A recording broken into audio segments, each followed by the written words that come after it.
Hi, my name is Abdullah Hilwi. I am here to talk to you about words.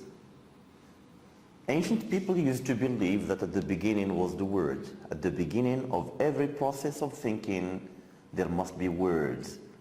Whatever we have in our minds and in our hearts, we express through words. A word is the power of thinking. Today, I would like to talk to you about word choice. Specifically, I would like to talk to you about how to be precise in choosing words. A good word choice always involves three things.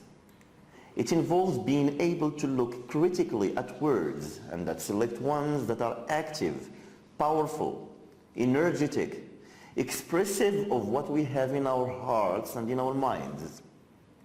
A good word choice involves giving an exactness to details. A good word choice involves helping the speaker or writer paint memorable pictures in the hearer's or the reader's mind and heart. Let me just quote for you what Hayakawa, by the way, is a dictionary compiler, is a lexicographer, is well known, and I will talk about him later on, by the way. So let me just quote to you something that Hayakawa once said. I'm quoting now. Nothing is so important to clear and accurate expression as the ability to distinguish between words of similar but not identical meaning. I say it again, of similar but not identical meaning. He adds, to choose wrongly is to leave the hearer or the reader with a fuzzy or mistaken impression. To choose well is to give both illumination and delight. Illumination and delight. Illumination and delight. The word illumination is derived from the verb to illuminate, which means to shed light on something. Delight simply means pleasure. So, good expression should combine together these two virtues. Illumination, which means being clear, being transparent, and delight, which means pleasure, which means style, it means the beauty of style. So, one way in which a speaker, a writer can bring together these two virtues of illumination and delight is to choose the right word. It's always about being precise in choosing the words that you use. By precision we mean our capacity to say exactly what we mean. Precision, precision, precision. That's the key word today. Okay?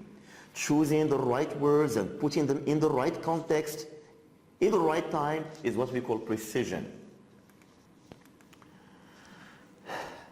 So please look at this picture. Being precise means being able to exactly express what we have in our mind and in our heart as well, using exactly the right words. Let me just give you a little example. Okay, an example that I always give to my students. Okay, how does a pillow feel? When I ask my students how does a pillow feel, I mean most of them use three words to express. I mean what they feel, how they feel a pillow. They would say it's hard, it's soft, it's smooth.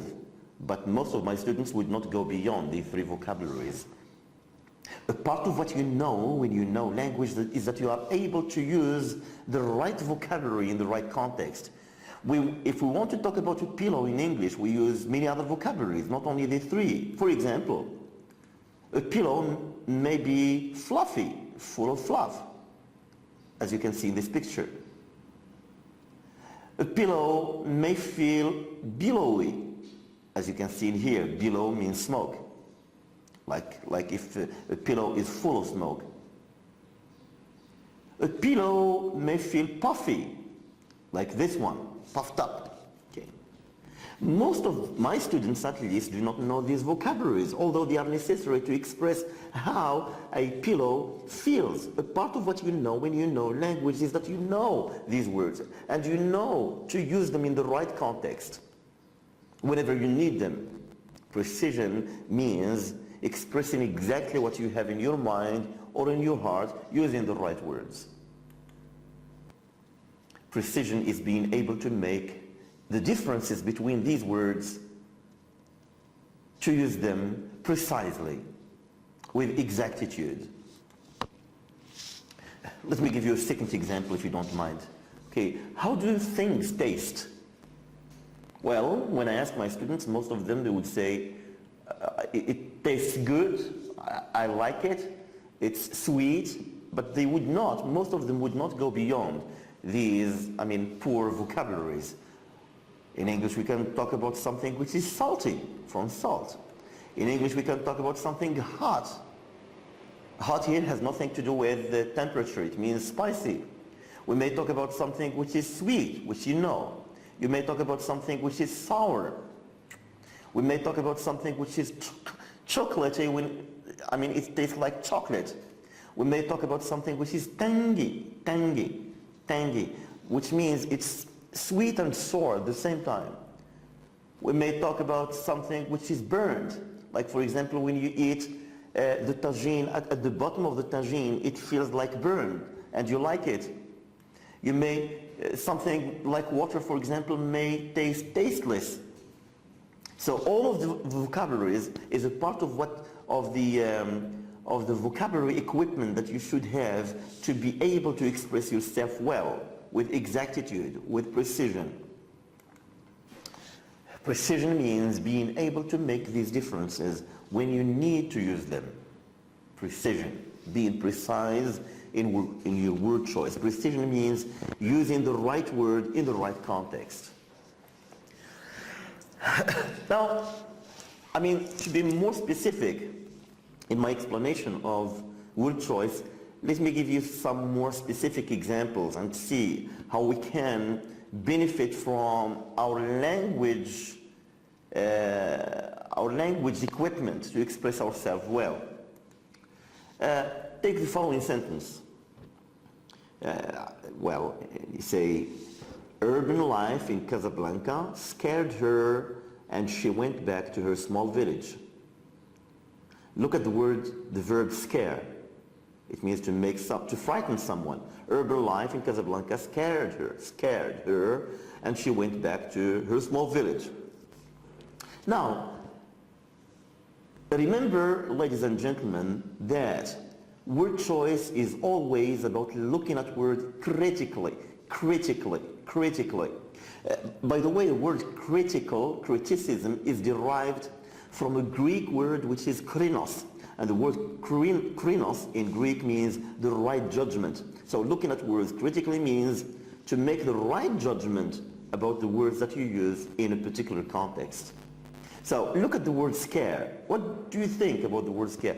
Is it the word that you want to use? Is the word that the speaker would like to use in this context?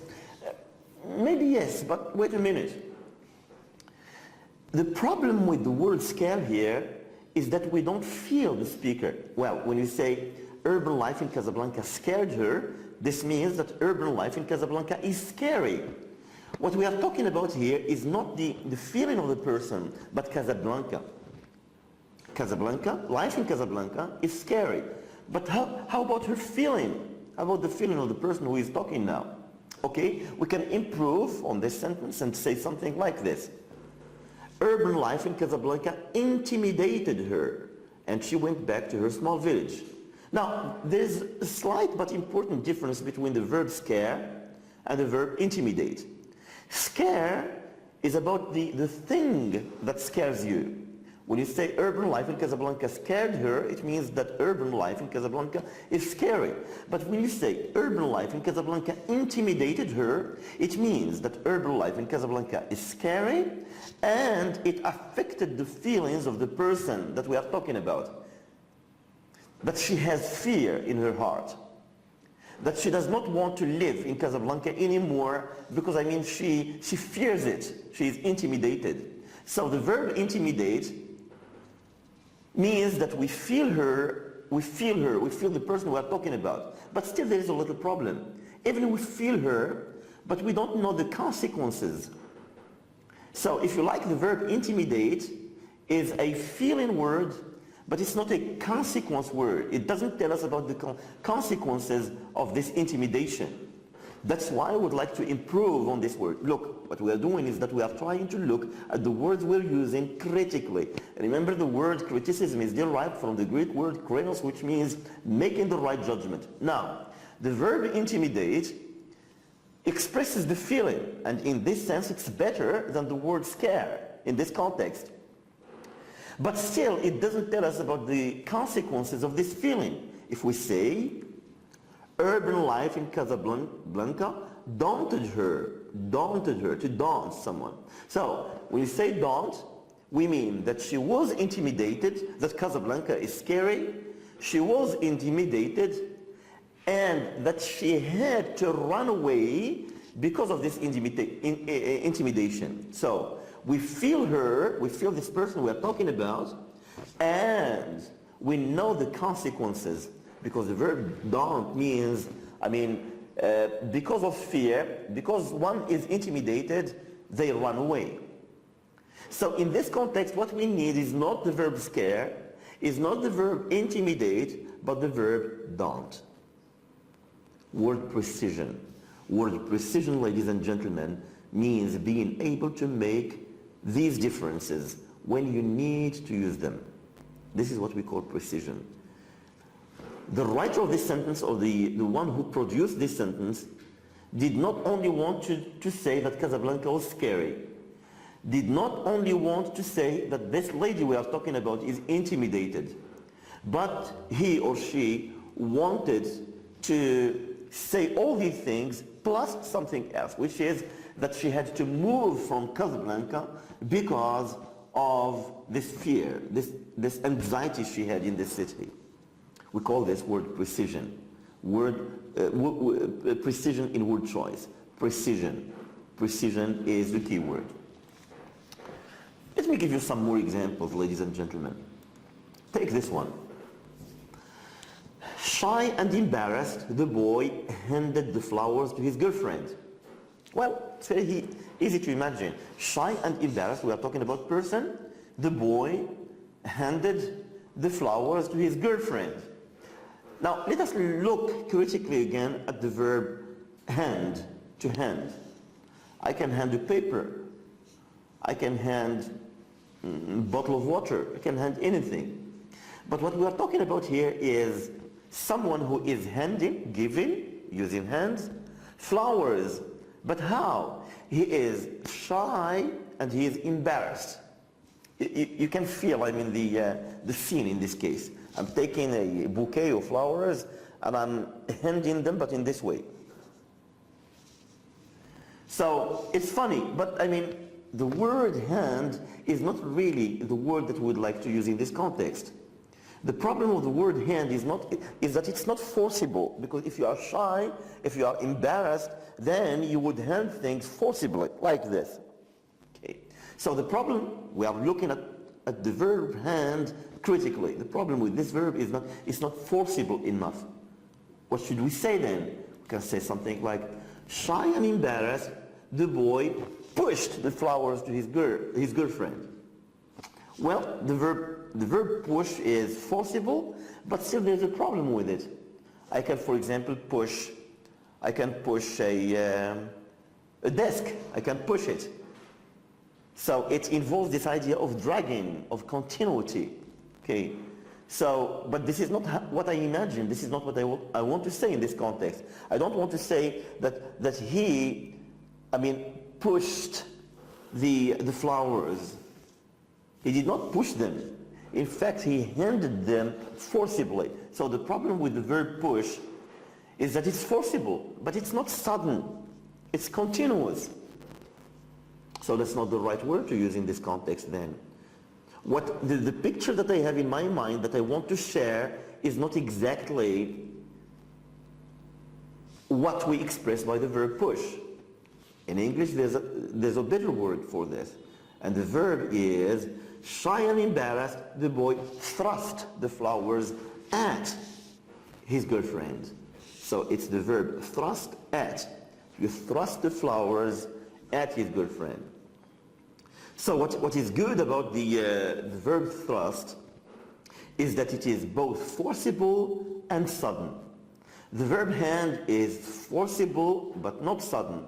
The verb push is sudden but not forcible. The verb thrust at someone is both sudden and forcible. Forcible and sudden.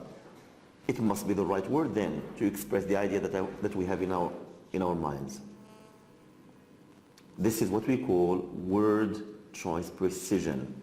Precision means being able to make these differences when you need to use them. Precision is being able to choose exactly the right words and put them in the right context. Precision. Let me give you another example. We all learn from examples. When you use one example after the other, people can understand what you want to say. So, take this one. Suppose, for example, that you're talking to, I don't know, a friend of yours or someone who is higher in authority, a family member, and then you say something like this. You were stupid to sell the stock as it has good growth potential. You were stupid. What do you think about the word stupid? Isn't it inappropriate? Especially when you use it with someone who is close to you, someone that you respect. The word stupid is not the right, especially if you, suppose for example that you're talking to your boss. Of course you cannot say you were stupid to sell the stock. You would like to find a more appropriate word. So the problem with the adjective stupid is that it's extremely impolite. You cannot use it with people who are close to you, nor even with people who are higher in authority. You can find a better word. You can say, for example, something like, you were unwise to sell the stock as it has good growth potential. Well, the word unwise is not impolite. It's better in this sense, but still there is a little problem with it, which is that you blame the person you are addressing. You blame him for the mistake that has been made. So if you say you are unwise, it was unwise of you, it means that you are responsible for it. And normally, to avoid hurting someone, you don't want to blame them for things, even if you know that they are responsible for it. So that's why, I don't want to use the word unwise. It's not critically good to use it in this context, especially with someone that you respect. So it's less impolite than the word stupid, but it indicates the failure is personal. So you are blaming them personally for the failure. You can, if you would like to, you can say almost the same thing. You can blame them for it, but still use a more, appropriate expression, appropriate adjective. Take this sentence. You were ill-advised to sell the stock as it has good growth potential. Look at the interesting adjective, ill-advised. When you say ill-advised, it means that the advice that you received from people, you see, so you are blaming it on someone else. You were ill-advised to sell the stock. That is to say, the advice that you have is not really the one that I would recommend. So when you use the adjective ill-advised, you are using a polite and more impersonal adjective, which would fit in this context. Of course, there are contexts in which you would like to make, your addressee, directly responsible for it. But in other contexts, you don't really want to make it personal. You would like to make it less personal. In this context, the adjective ill-advised is the best. So you see, we choose the right word and we put it in the right context. A part of what we know when we know language, a part of what we learn when we learn how to give a speech, how to get involved in a conversation, how to write an essay, how to talk to people appropriately. A part of what we know is how to choose exactly the right words. Being able to make these differences when you need them, you need to use them, is what we call precision. Precision, word choice, precision. Let me now try to ask the following interesting question. How do we miss precision? What do people normally do when they fall short of being precise enough. What's the problem? Well, I will give you examples of the problems that people usually have when they miss precision in their speeches or in their, writing as well. The first one is misusing words. I will give you examples of these. Misusing words. The second one is using words with unintended connotations. The third one is the overuse of technical words, jargon words. The fourth is the use of an overloaded language. Let me exemplify each one of these. Problems that students usually show when they write public speech, when they write an essay. So the first one is misusing words. When the word doesn't exactly mean what the writer or the speaker thinks it does, is what we call the misuse of words. You are not using words in their exact meaning. Let me just give you one example, to illustrate my point.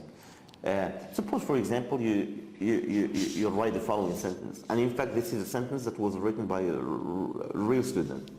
Simians were a monotonous culture until Greek colonizers arrived. Monotonous. What does he exactly mean by monotonous? Monotonous culture. Now, what he wanted to say is Simians were a homogeneous culture until Greek colonizers arrived. So what this student wanted to say is that this culture was homogeneous, that is to say it was one. Diversity in this culture was so minimal.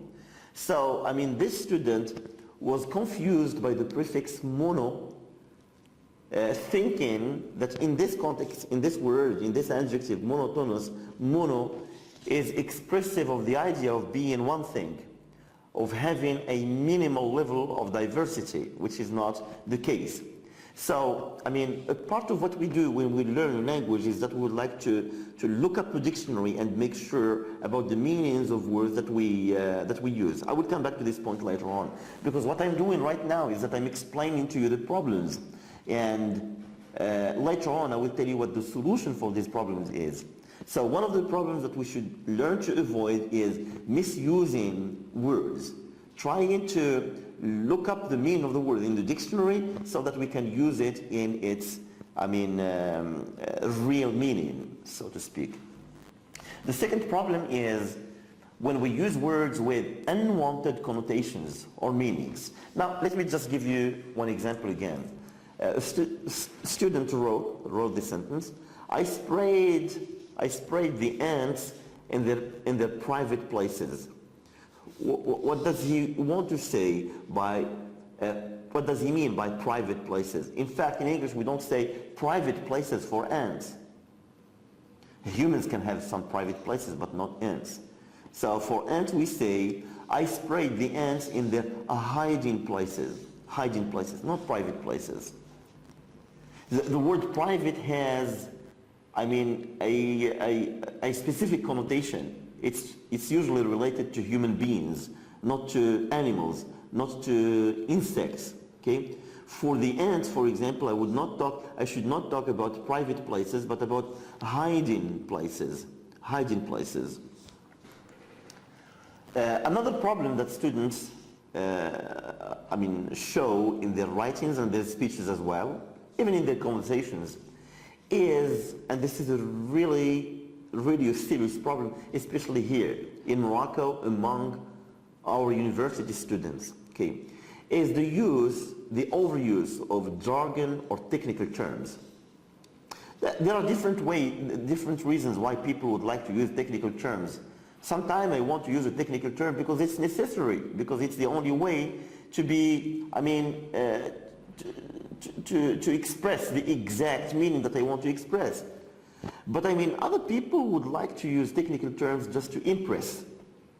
But when you overuse technical terms, people do not understand. People will not get your idea, will not have access to what you are trying to explain to them.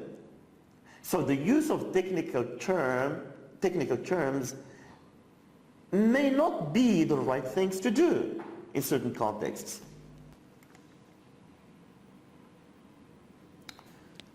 In fact, one of the weak points in using jargon is that you make life unnecessarily difficult for people. They try to understand what you're saying, what you are writing, but they can't understand unnecessarily.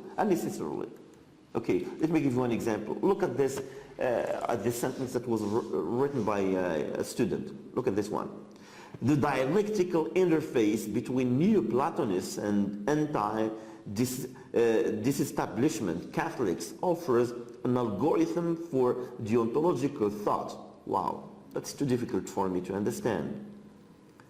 And I need to invest some special effort just to understand one sentence, and I have to stop at every sentence to understand what the writer means by this. So it makes life unnecessarily hard for me. Instead of this, I could have said something like this. The dialogue between Neoplatonists and certain Catholic thinkers is a model for moral thought. So look, for example, at the word, anti-disestablishment Catholics. What? It means Catholics, or Catholic thinkers, or just Catholics, okay? Look at the word, for example, algorithm. Why not use the word model, which is so common among people? People can understand it. Look, for example, at the dialectical interface. Dialectical interface. What's that? Instead of saying that, we can simply say dialogue that people can understand. Hey, let me tell you something. Being able to be clear is an art in itself. The word art is derived from a Greek word which is arete, which means excellence, excellency. Being excellent, you will not be able to show that you are smart by using difficult words. You will be able to show that you are smart if you use a plain English, a simple language that anyone can understand. It's not easy to be clear. It's an art in itself, you see. So, a part of what we do when we learn language, especially when we use language in a public speech or in writing, is that we would like to make life easy for people. We'd like to make things easy for people to understand. So, overusing jargon and technical terms is not necessarily a virtue. Loaded language, that's another problem that students show in their writing as well as in their speeches. Sometimes writers know what they mean by a certain word, but they haven't ever spelled, Sometimes writers know what they mean by a certain word, but they haven't ever spelled that out for readers. They have never explained what they mean by that to their readers or to the audience if they are, delivering a public speech. Let me give you an example. Okay, look at this one. This person was using the word society twice in their writing. Society teaches young girls that beauty is their most important quality. In order to prevent eating disorders and other health problems, we must change society. Look at the word society, which is used twice, at the beginning of the text and at the end of the text. But what do we exactly mean by society? What's this society that teaches? What is this society that we should change? So the writer in this case is not spelling out what they exactly mean by the word society. Now, there are different possibilities. The word society may mean 21st century Moroccan culture. It may mean people of all races, social classes, sexual orientations, religions, regions, etc. So the word society is vague. The word society is unclear. And a part of what part of the problem that we have when we communicate to people, part of the reason why we are so opaque for people do not have access to what we have in our minds and hearts, is when we use a word without explaining what it means to our audience, to our readers. This is what we call loaded language, a heavy language. It's not a virtue, necessarily. It's a very bad habit that we should change. This is so common among our students, by the way. They use a term and they know what they mean by that term. But for me as a reader, for me as a listener, I don't understand what they mean by that word. Well, now, we now know the problems, but what's more important than just knowing the problems is to know what the solution for the problem is. So here is a very practical question for you. How can we cultivate a precise vocabulary? Now, we know that it's very important to be precise. We know that precision is all about being exact, being clear. It's about being able to express precisely what we have in our minds and what we have in our hearts. We understand what precision means. We understand the importance of precision, but the practical question we should answer is, how can we cultivate, how can we promote our vocabulary in such a way as to make it as precise as we wish? Well, I will give you two pieces of advice. The first one is reading and listening. The second one is using, look at this one, using the MGSRW. It's funny, isn't it? You don't understand the meaning of this abbreviation. I will explain. Don't worry about that. But let me just, start with the first one, which is reading and listening. So two things. All that you have to remember is these two things. Reading and listening. Reading and listening. The second one is using these funny things that I will come to talk about. Okay. Now, I am here quoting an interesting, passage from William Zensi. I will read it for you, and then I will just highlight some of the things, some of the ideas he is expressing in this quotation. As you read and listen, William says, as you read and listen to other people speak, in plays and in movies, for example, you cultivate, that is to say, you promote, you develop a rich vocabulary of precise, I say it again, of precise and colorful words. Does it remind you of something? Do you remember illumination and delight? Illumination and delight. Precise and colorful words that let you say exactly what you want. Let you say exactly what you want. Not only come close to it, but nail it right on the head. Just, try to imagine someone hammering a nail, nailing it right on the head. This is what we do with the words that we're using. We'd like to find the words that are precise, that are clear, that illuminate our hearts and minds, and that are colorful, pleasurable, beautiful, delightful. Okay, colorful words that let you say exactly what you want. Now, how can we learn to do this? How? How can we learn to nail it right on the head? Not close to it, but nailing it right on the head. How can we do this? Remember the first thing, the first advice? Reading and listening, reading and listening, reading and listening. Well, let me be clear about this point. No, we don't want to come close to it. We want to nail it right on the head. How can we do this? We don't want to come close to it. We would like to nail it right on the head. How can we do this? Well, do you remember? Do you remember the rich vocabulary of the English language? I would like to say fluffy instead of soft. Would like to say don't instead of scared. Remember my examples? Would like to say ill-advised instead of stupid. Would like to say thrust instead of handed. How can we learn this rich vocabulary? How can we nail it right on the head instead of just coming close to it? How can we do this? How can we make our vocabulary as rich as the blue column that you can see in front of you? How can we do this? Well, the first one My first recommendation, remember, reading and listening, reading and listening. Why am I repeating this? Reading and listening. It's for a reason. Let me explain. Let me explain. It's very simple. If you are learning a language, if you are acquiring a language, then you are receiving something.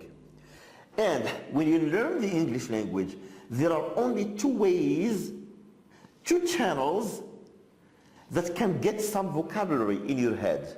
The first one is reading, and the second one is listening. Reading, you use your eyes, and listening, you use your ears.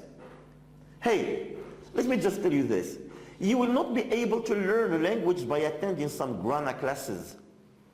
You will not be able to learn a language by listening to someone talking to you about language. Nor even by memorizing a dictionary. The best way to learn a language is to make these two channels functional. The first one is that of reading, and the second one is that of listening. Let me be more specific about this. Here's a question for you. How many novels do you read a month? When I ask my students this question, some of them would tell me, well, it's been a long time that I haven't read any novels. Well, and still you want to learn some English. How can you learn it? How many novels do you read a month? I'm not asking you how many newspapers do you read a month. I'm not even asking you how many poems do you read a month. I'm asking you about novels. Novel is a story. A story is life experience. When you read novels, you are communicating with the figures of that novel. You are communicating with them. You read their conversations. The writer describes their heart. It describes their feelings. The best place in which you can find exact vocabulary is a novel. Not in newspapers, not in grammar classes. How many novels do you read a month? That's a very good question to ask you. If you don't read any novel a month, then I don't think that you have any good reason to ask yourself why my vocabulary is poor, because you have the answer, is that you don't read any novels. How many movies do you watch a week? You are learners of English, aren't you? How many movies do you watch a week? You don't have direct contact with native speakers. If you watch British or American movies, it's like you have a direct contact with native speakers because you can listen to them speaking, using their own accent.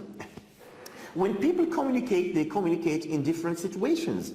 They communicate through the phone. They communicate in small chats. They communicate in long conversations. They communicate even if it's noisy in the background of communication. So when you watch movies, you are able to hear, to listen to native speakers communicating in different situations, even in situations in which it's difficult to hear. I watch many movies in which the actors and actresses are just whispering. A part of what we learn when we learn a language is that we learn to understand even whispers like this. We learn to understand people when they talk to us through the phone, through the telephone. How many movies do you watch a week? How many novels do you read a month? Remember, ladies and gentlemen, this is a very golden key for you, for promoting your vocabulary. You have only two channels through which you can get some rich vocabulary in your minds. The first one is reading, and the second one is listening. How many novels do you read a month? How many movies do you watch a week? Here is a recommendation for you. Please read at least one novel every 2 months. That's easy to do.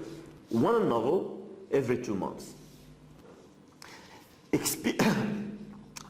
Experience of many people have proven that vocabulary can be developed in an interesting way with a reasonable pace if you read one novel every 2 months. Don't you think that you can do that? I think you can. You can read one novel every 2 months. You have enough time for it. My second recommendation is watch 2 movies every week. Well, it's a pleasure to watch a movie. These days, movies are very, very cheap. You can get American movies, British movies, Australian movies with a very low price, and you watch them. Watch 2 movies every week. Okay, this is my challenge for you. Go ahead and do these 2 things, and you will see. After 6 months, you will see the difference in your vocabularies. You can take my word for that. At least 1 novel every 2 months. 2 movies every week. And then you will see by yourself how your vocabulary becomes colorful, interesting, rich, precise.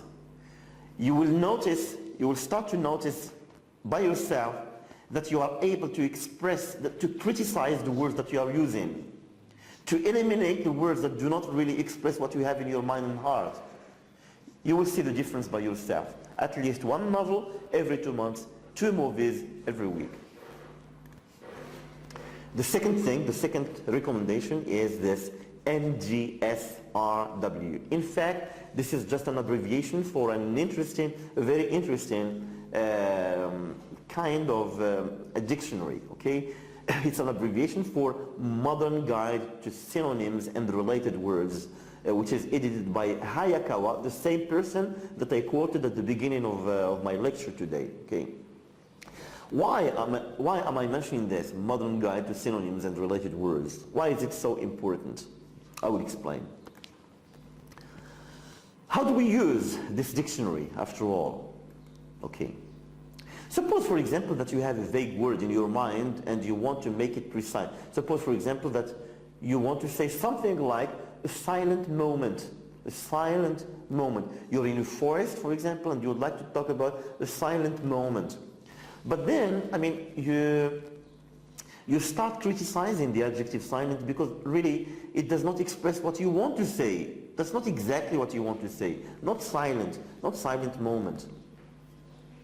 A silent moment. So here are the 3 steps that you follow when you use this dictionary. The first step is you ask yourself the question, what do I want to say exactly? So the beginning is always to ask yourself this question. What's the meaning that I have in my mind, or the feeling that I have in my heart that I want to share? What is it? Be precise with yourself first before being precise about choosing the words. The second step is to criticize your word choice.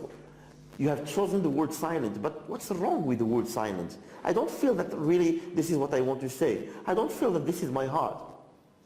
And then you use this dictionary. So you always start by looking, inside your mind, inside your heart about what you want to say, just to check what you want to say exactly. The second thing is to criticize your word choice, and then you can use this dictionary. But how? Okay. What do I want to say? Suppose, for example, that by a silent moment, I want to say it's a moment which is without noise, which is expressed by the adjective silent anyway, but I want to say something else. When I criticize my word choice, which is the word silent, I don't want to imply the idea of serenity. I don't want to, if suppose, for example, that you are in an empty place all alone and you are silent and the whole atmosphere is silent, you can hear no noises. So you are thinking deeply and reflectively, this is not what I want to say. It's not deep in any way. It's not serene in any way. It's silent, but it's not serene. Plus, what I want to say is silent moment between 2 noisy moments. That is to say, it was noisy before, now it's silent for a moment, and after that it will be noisy again. So it's, silent, but silent between 2 noisy moments. So I would like to eliminate the idea of serene, of reflective, of being deep. I want to eliminate the idea of, continuously silent. It was not silent, it was noisy, now it is silent, and after this it will be noisy again. So, when I take these considerations, really the word silent is not the right word to use. So, how can I use this dictionary of Hayakawa to find the right words? Well, when you check the index of this dictionary, you can start from the word silent. When you check the index that you have at the end of the dictionary, you will find the word silent with other words. So in the entry of the word silent, you will find other words. You will find silent, noiseless, quiet, and still. If you check, you can check, what I find really good about this dictionary is that it does not explain each one of the words, but it gives you the different contexts in which each one of them can be or cannot be used. So, for example, the word silent is explained to simply mean refraining from speech or being without noise. So it's a neutral word. The word quiet, being quiet, when you say, for example, quiet neighbors, it's the way the word quiet is explained in the dictionary is interesting because the word quiet is about character, a characteristic of someone which is permanent. So when you say quiet neighbors, they are always like this. It's not only now. The word still, when you say, for example, still forest, suggests the potentiality of the opposite of stillness. A still moment when the storm passed over the head. So this must be the right word that I want to use. Because the word still means, being silent for some time, but it was not silent before, it was noisy before.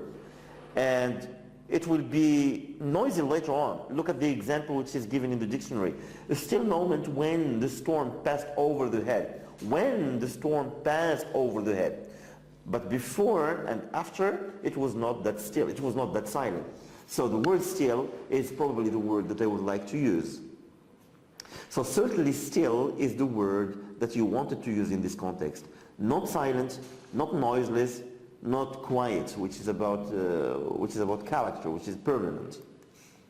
So this dictionary will enable you to understand, will help you, will guide you with concrete examples, with a rich discussion of the idiomatic usages of each one of the words, with well-illustrated examples. It will help you to choose exactly the right word. I am a writer, I write books, and I am a person who is always using this dictionary. Whenever I want to write something, I have this dictionary beside me. I rely on it. I check it every now and then, especially if I want to write something in the English language. It's very useful, so I recommend it. So two things. The first one is reading and listening. I suggested that you can read one novel every 2 months.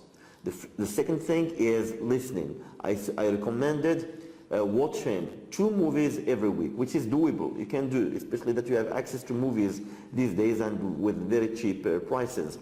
The second thing is using this dictionary of synonyms and related words. It has proven to be very useful for, students and writers as well, and I'm sure that it will be helpful for you too. Now, just to finish, I would like to give you a model. I would like to give you an example of how text would feel when you use well-selected words. Here you can see 2 texts, okay, that are about the same thing. In fact, the text that you can see on the right is a developed version of the text that you can see on the left. So you read the text for yourself. On the left, Simon Wilkin was eating a plum with great gusto. He kept a lot of them in his room. Some of the plums he ate were not finished. They were scattered on the carpet under his large bed. Simon's favorite fruits and vegetables were part of his everyday life. His parents thought good food was important, so they owned a fruit and vegetable store and literally filled his son. I mean, on the right, it's the same text, but I mean, with some, developed vocabulary using the method that I have just explained. Being able to criticize the word that you use. For example, look at the word, the expression, or the word was eating. What we want to say is, when you use the word eating, you can eat during the meal, for example, during breakfast, during lunch, during dinner time. But what we want to say is not eating during an appointed time in a meal, but eating between meals, for example, between breakfast and lunch, or between lunch and dinner. If we want to express this idea, the best verb to use is to snack down on something. Okay, Simon Wilkins was snacking down on a plum, as you can see on the right text. So, snacking means to eat between the meals. Take the example of, he kept a lot of them. How much exactly? I cannot imagine when you tell me, for example, a lot of them, how much exactly? So in the developed text, we use the expression heavy supply. Heavy supply, so it's about the storage. When you say heavy supply, it means that you have a lot of them and that they are stored somewhere, which makes, the expression, more imaginative. I can imagine how much of them we have because I can imagine a store. Look at the expression scattered. Well, the word scatter is interesting. I can imagine the plums scattered everywhere in the room, but the problem is that what I want to say is not only scattered, but they are scattered and they make the place dirty. That's why in the developed text we use the verb littered. They littered the carpet. Littered means they are scattered and make it untidy and dirty. Okay. Look, for example, at the expression his large bed. Large. How large is it? Okay. I can be more precise by saying, for example, it's as large as king size. You know that in English we have king size and queen size beds. So the bed that I'm talking about is king size. Part of what we learn in the English language is that the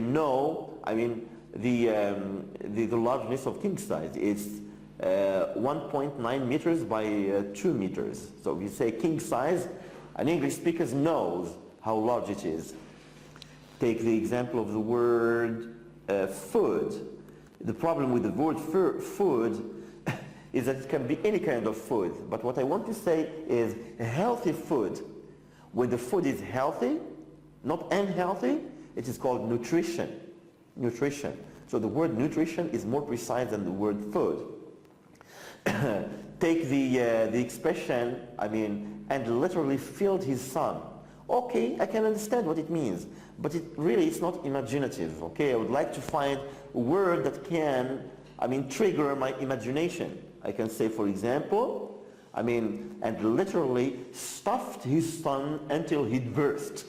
When we use this idiomatic expression in English, it means that, the child is literally stuffed until he burst. Of course, this is just a metaphorical expression, but it makes the idea physical, visible, and something that I can imagine. Now, if you read the text on the right column, it's almost totally different in terms of its beauty, in terms of its clarity from the first text.